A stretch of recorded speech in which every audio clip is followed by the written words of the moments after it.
12 weeks to go to the release of King Kong, and this week we're going to look at colour grading. And that's the process that you take your raw negative that got photographed on the set and you manipulate the colours, you change the lighting, the exposures, you do things to it. It's actually a very creative process.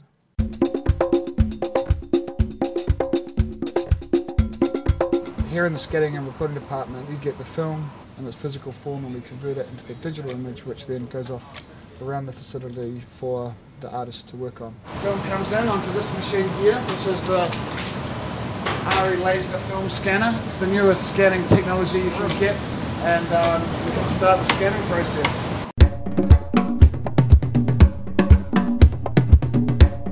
Once all the images are digital files, we are then in a position to use this technology to grade the pictures.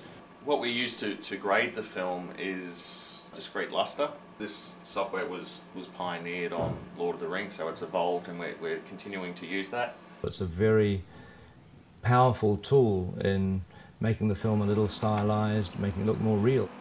What we need to do is manipulate the images in terms of colour and density and shapes to create a mood and to make everything look like there's continuity. It's all shot at the same time. Knowing that the DI process, digital intermediate grading, is going to be involved in a project before I start photography, I definitely make allowances for when I'm actually shooting the film. I generally deliver knowing that it's going to go into this system a much healthier negative, which means it's just got a little more exposure, or I overexpose the negative a little, and that's to make sure that we have full access to all the information in the shadows and the highlights. What we normally do is to scan the entire movie, but we take a few selected sequences from throughout the film on a reel that's maybe 20 minutes long, and we create what's called the Colour Bible. I've gone through and selected 2 or 3 shots from every scene for the entire movie, and then we've put looks on all of those, and then we show them to Andrew Lesney or Peter Jackson, and then once they're happy with all of that, that's the reference that we use for all the scenes as the scenes are actually handed over to us. So what we're doing is we're exploring opportunities. There's some stuff we look at, we think, well, is it possible to make it a little more realistic?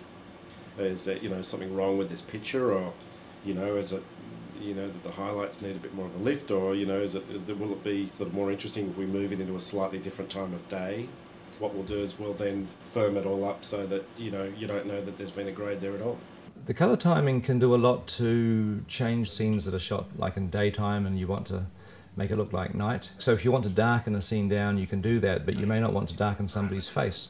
So you can actually isolate the person's face, darken the rest of the frame, but keep the face brighter, or the eyes. So we need to bring out Anne's eyes, because with the colour correction that I've applied to the image, her eyes are starting just to lose a bit of life. So what I'm working on at the moment is actually trying to bring that life and that vividness out. And of course, with King Kong being 1933 period setting, we're using the digital colour timing to give it a look that's not contemporary. That just has a slight stylisation. With this scene here, this is how the shot came in. It's a bit of a wash over there, a yellow wash of this entire scene.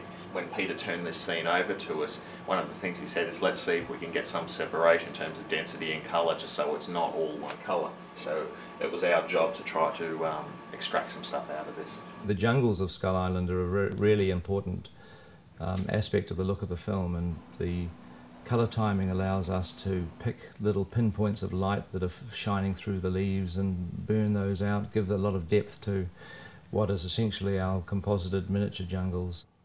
And then we record it back out onto film, which will be how it's viewed by the general public. Colour actually affects the mood of the film. It affects the experience of watching the film, just as the sound effects can, or the visual effects, or the acting.